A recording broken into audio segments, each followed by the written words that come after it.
Anna Brown Owen, and Anne Boston.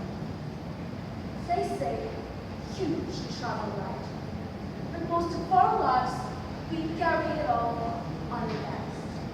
These days, it isn't our arms that stay way down, it's our minds. We wake up in a panic.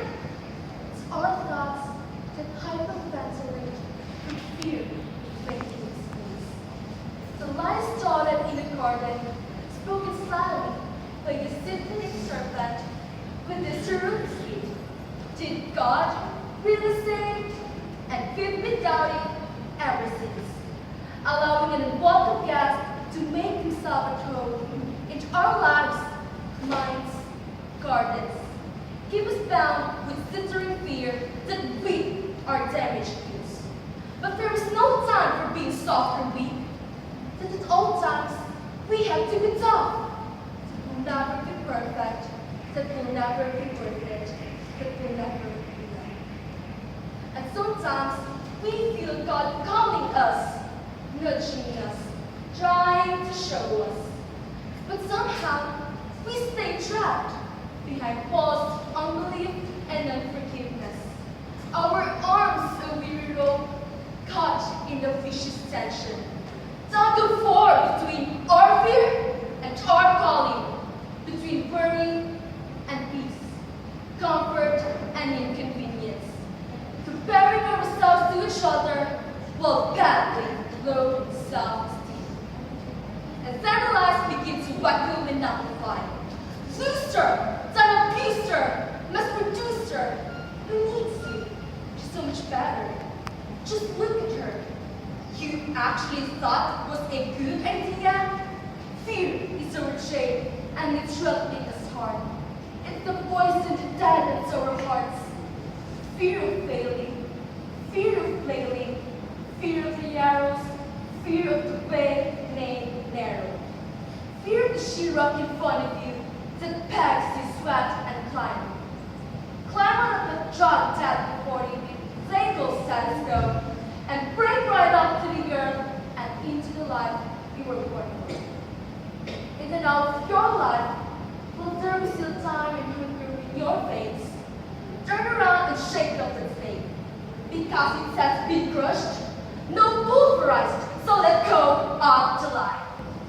Sometimes we imagine that God's voice is a disappointed hard-line teacher who is waiting to whack her knuckles with the ruler for any imperfections. But that isn't God's voice at all. That isn't God's heart at all. He speaks tenderly. He doesn't need to raise his voice. He speaks as if he's right next to us. Because he's right next to us. Because he goes before us. Because his spirit lives inside us. He serves love. And not because he is a hopeless romantic, but mostly because he is all love and hope and second chances. So you can take your glossy font covers and use them for washing windows. Because we've always thought the most beautiful women have dirt under their fingernails and could shake a bit of the very earth out of their worn and pioneering shoes.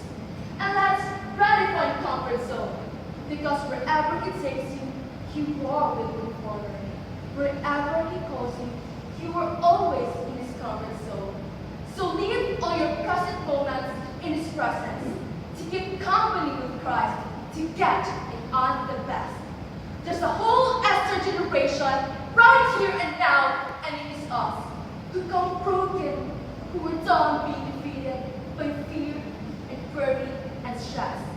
Because he emphasizes the unreliability of God, who want hard and holy things because we want more than our lives. A life more than self-focus and cell phones, more than iPhones, iTunes, and our love, who want a life of loving the least, the lonely, and the lost. There's a whole Esther generation rising right here and now, and it's us, who say now is the time for the faith break. Just calm down and fly. So remember, we don't have to strive to be anyone. Stop taking issue with what God made. To accept that our perfect God makes flow. There's a whole Esther generation rising right here and now, and it is us. To take the weight we carry in our backs and offer it back to the Savior who already carried the weight of the world on his shoulders, who surrendered, who laid out alabaster hopes and dreams at the feet of our Savior. There's a whole Esther generation rising right here and now, and it is us who will no longer look for peace in opinions, but to find our solid ground in the truth. There are many tomorrows to face, but today, let's open our hearts and our books and our stories to the great storyteller, that our lives may be chiseled by his pen, that we may believe and love and pray and fight and rest and live